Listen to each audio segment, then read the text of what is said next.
Hey, I'm Andy Ta, also known as Smoothie, and I'm the support player for TSM.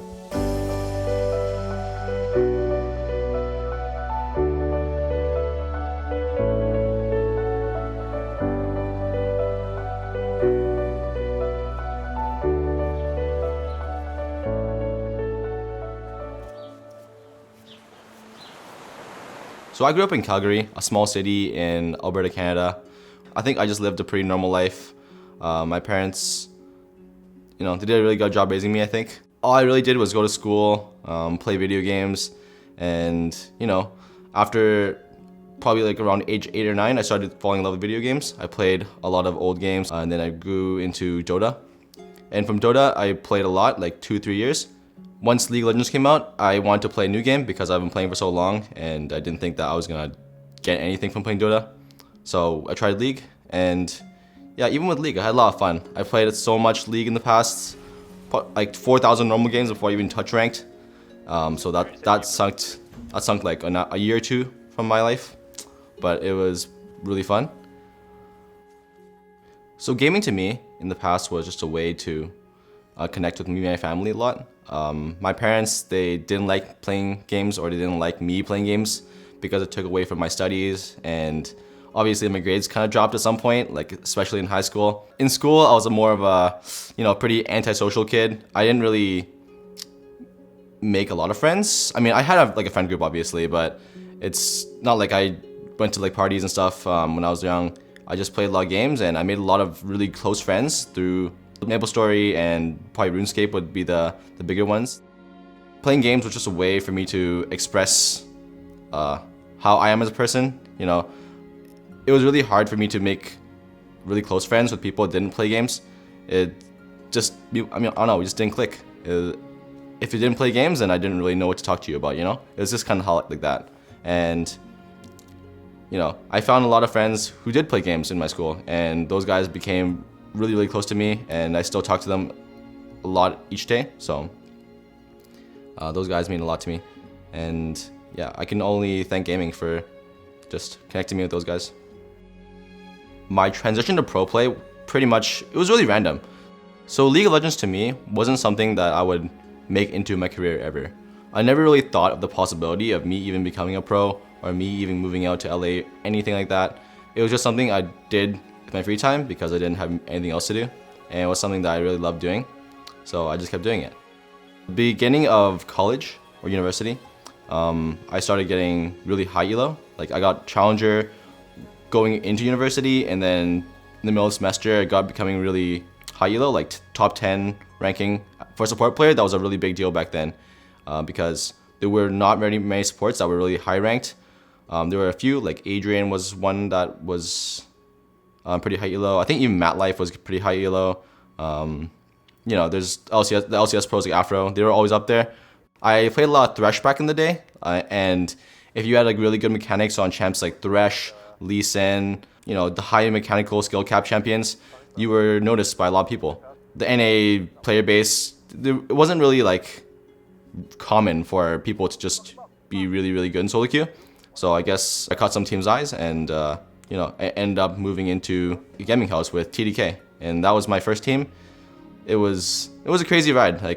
Going to LA, my parents were extremely against the idea of even like thinking about moving somewhere else without the risk of anything happening. They were really scared of like what could happen if I just trusted someone on the internet to go to LA and just live there and play video games, right? The idea of that just didn't make sense to them. And that made sense, and hindsight, I really appreciate the fact that they cared so much, but I knew I wanted this more than anything else, because I didn't like school at all. School was just, man, it was just so boring to me. I didn't really like going to my classes.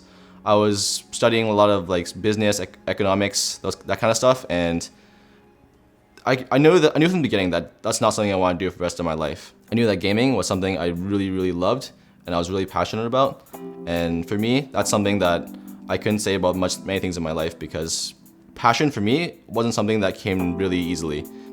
I really wanted to do this, and my parents eventually understood. And yeah, we're here now. To the objective. Oh, Sneaky left alone. One more stack. That needs an auto. Whilst not in range. 575 somehow not enough. Get a flash in. Smoothie! He did it again! Towards this turret, you see both junglers hanging out top. Oh, the map. Smoothie again! Bottom side, it's Smoothie setting things up daily, nightly, and ever so rightly. He gives the money over to his AD carry as well. Same time, they have to land the hook. Oh, nice pull onto the top catch, into the chain CC, into the damage. See you later. So my first team, TDK, or Team Dragon Knights, we were a Korean dominant team. It was basically me and 4 other Koreans, and 2 of them spoke really good English, Kez and Seraph, and they really led or helped me with the communication in the team because obviously they spoke a lot of Korean as the game goes on. They all treated me really well, so even though we didn't do so hot, I think we were like last place. We went to the LCS and got relegated like right away. Their base, dominate, pushing everybody back. There's just no close here for TDK. They're always just a few steps away in perfect reach for Team Liquid to continuously do damage. Smoothie getting chunked down. The boomerang blade comes on back, cuts down the calf, and we are going to be onto the Nexus turrets on this one. It was still a pretty like fun experience for me, and I learned a lot, and it kind of humbled me down in that when I first joined TDK, I thought I was like really good, right? Because I played pretty well in solo queue at least. You know, if you were really good at engaging, then people really noticed it, right? So for me, it was a really humbling experience because I was actually not good. But in the competitive setting, it was such a different game, and I started learning a lot from my teammates. And even though we didn't do so hot, yeah, I took that experience and moved it on to my next teams.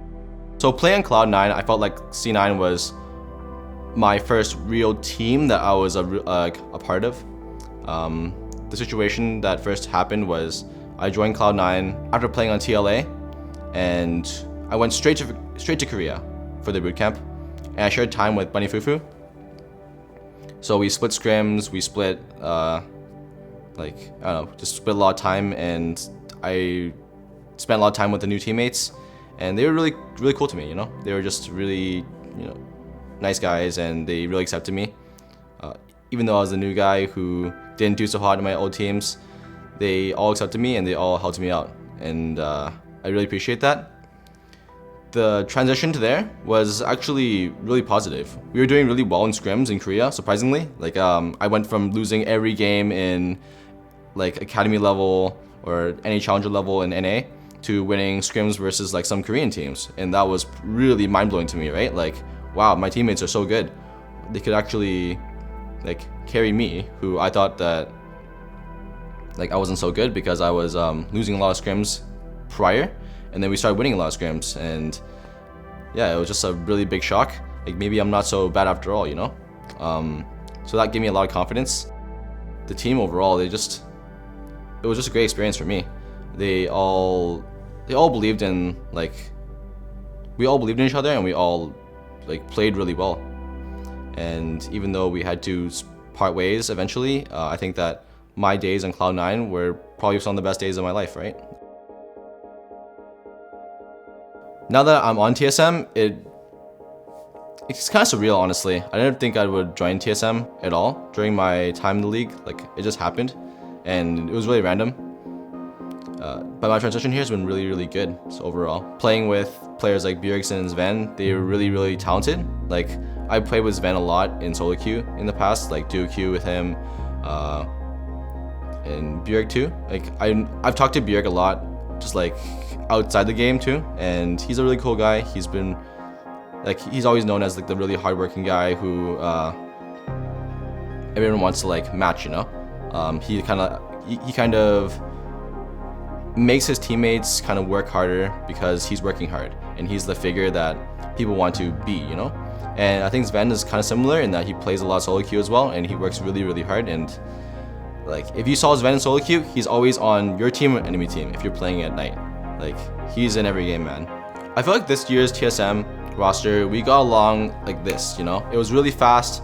All of us kind of clicked together. I think it's because we're all willing to, you know, come out of our comfort zone and try new things. Like, for example, Sven, Bjerg, Broken Blade, we all go to the gym together, and Acadian as well. Everyone goes to the gym and we all help each other out. Like, learn new things about each other every day, and everyone's so friendly. Like, it's just a really easy environment to work with, you know? I just want to say thank you to all the fans that have supported me through the hard times and the good times, because like a lot of fans are really, I guess, turbulent in that they kind of follow you if you do well, and then they kind of drop you off the radar if you start doing bad.